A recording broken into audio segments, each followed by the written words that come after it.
Oui, alors je m'appelle Audrey Doyen et l'année dernière j'ai soutenu une thèse qui portait sur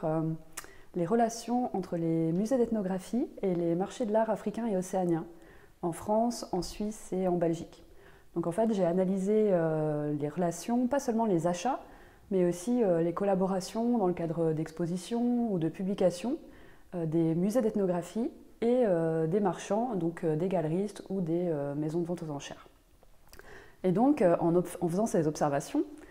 j'ai essayé de comprendre comment on fixait la valeur des objets d'art africains et océaniens aujourd'hui, autant la valeur, donc le prix sur le marché de l'art, mais aussi la valeur patrimoniale ou culturelle, c'est-à-dire quels sont les objets de cette catégorie qui ont le droit ou qui méritent de figurer dans les musées d'ethnographie ou d'être exposés. Mais déjà, quand on parle de musée d'ethnographie, il faut savoir qu'est-ce qu'on entend par ce terme. En fait, tous les musées d'ethnographie que j'ai étudiés, il y en avait très peu dans ce panel qui portaient le nom de musée d'ethnographie, puisque en France et en Belgique notamment, il y a en fait très peu de musées qui s'auto-appellent musée d'ethnographie. Donc en fait, les deux seuls musées d'ethnographie que j'avais concrètement dans mon panel, c'était le musée d'ethnographie de Genève et le musée d'ethnographie de Neuchâtel en Suisse.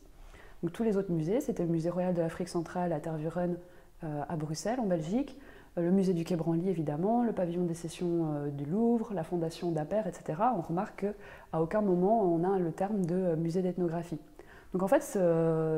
pourquoi je parle de ce terme de musée d'ethnographie? Parce que ça nous pose déjà la question de qu'est-ce qu'un musée d'ethnographie et de cette catégorisation en fait, des objets de collection et de l'histoire de cette catégorisation. Donc en fait, ça pose la question aujourd'hui de quel est le rôle de ces musées, quelle est leur fonction aujourd'hui, notamment aussi parce que ce sont des musées qui ont traversé des crises assez importantes. À une époque, on demandait s'il fallait brûler les musées d'ethnographie, parce qu'on se demandait s'il fallait garder les collections, si tout ça avait bien encore un sens d'exposer ces objets dans nos musées. Donc en fait, ma thèse, en observant et en essayant de comprendre ces relations entre les musées d'ethnographie et les marchands, elle explore en fait la valeur de ces objets, quelle est leur valeur aujourd'hui sur le marché, mais aussi dans les musées, pour les collectionneurs et pour le public. Et du coup, elle remet au centre l'utilité potentielle, ou en tout cas le rôle et les fonctions qu'on voudrait attribuer à ces musées d'ethnographie. Alors, un musée emblématique et qui a aussi été un musée très important de mon échantillon de recherche, c'est le musée du Quai Branly Jacques Chirac, puisque aussi c'est un musée qui a été énormément controversé dès le moment de l'idée de sa création jusqu'à son ouverture en 2006. Pourquoi controversé? Parce que l'idée émanait d'un marchand, Jacques Kershach, qui a conseillé Jacques Chirac. Et c'est là qu'on touche un point qui est très intéressant dans ma thèse, c'est que si ça venait d'un marchand, si ça venait du marché de l'art, forcément c'était peut-être un peu immoral, c'était peut-être teinté d'objectifs pécuniers, ce qui ne va pas avec l'art et la culture. Et du coup, le musée du Quai Branly a été très controversé depuis sa fondation, et aussi après quand il a été construit et qu'il a ouvert, parce que la présentation des objets était complètement différente de ce qui avait été fait dans les musées précédents, notamment au musée de l'Homme. Et cette présentation, en fait, on lui a aussi notamment reproché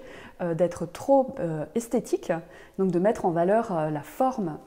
des objets et non leur contexte d'utilisation, leur provenance ou leur histoire, ce qui était souvent aussi un élément important qui était montré dans les galeries d'art, évidemment, chez les marchands, où on mettait beaucoup plus en avant le côté artistique et la forme